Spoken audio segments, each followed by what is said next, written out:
So I just read Snow Country by Kawabata Yasunari. I'll be honest, I didn't really get this one.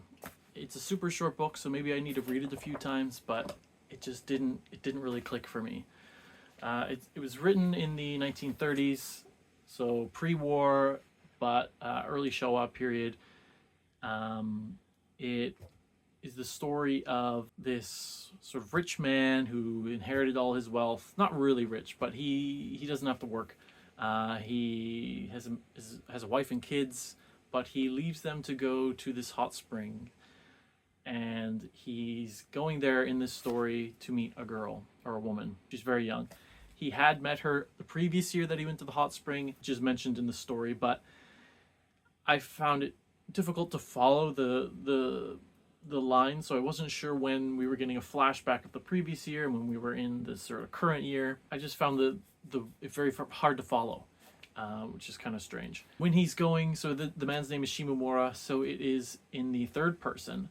But this Shimomura, we don't really get much of his sort of perspective, his feelings. We get a little bit, but we mostly get the woman he's going to meet, Komoko. So this woman Komoko, he had met and she sort of fell in love with him, and then he left back to his family in Tokyo, and in the following year he's going back to this hot springs in the Snow Country to see her again. And at this point she's become a geisha, so sort of a high class performer. She plays a samisen, I think it's called, just sort of a stringed instrument. She dances, she attends parties for lots of men, and I don't know if she's also a prostitute as well as being a geisha, but she does sleep with Shimomura many times. That could just be her own sort of choice. But throughout the story, we see her very much falling in love with Shimomura, and he's sort of like sometimes reciprocates the feeling, but most of the time does not.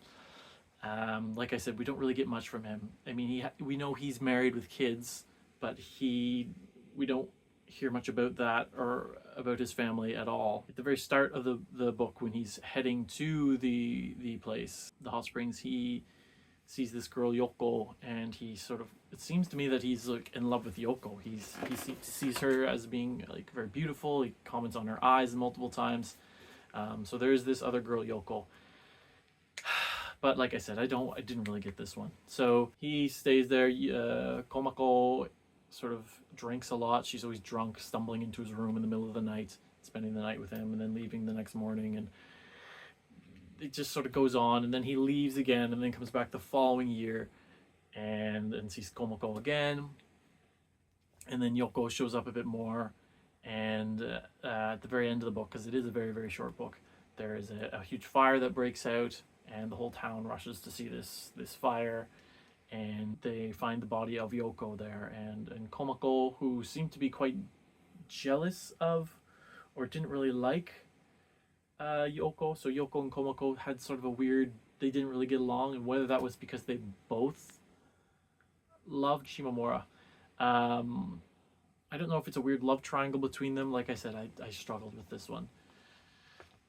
But yeah, so Komoko runs to Yoko's body, grabs it, and is like crying out in pain, and Shimomura just sort of steps back and looks up at the stars. It seems to me like, to him, this whole love triangle, the woman, the whole town, it's literally just a retreat for him to get away from his wife and kids for a bit and have some fun. I don't think he cares at all. Like there's talks about Komako wanting Shimomura to take her with him, but I don't know. It did have sort of like the setting was beautiful, and it was kind of the description of the place, of the snow, and the clothing and various things were quite beautiful, but I just didn't get it. I don't know if I read it at a certain wrong sort of time, but nothing really seemed to happen. It was just this weird love story where I'm not sure who loved who and why. I don't know. I didn't really get it. But Kawabata did win the Nobel Prize for Literature, the first Japanese to win the Nobel Prize for Literature, and this was one of the books cited when he won it. So that's kind of the reason why I read it, because it's supposed to be a super, super classic, and I'm sure it is, but I don't think it was just not for me. Anyways, that was Snow Country by Kawabata Yasunari.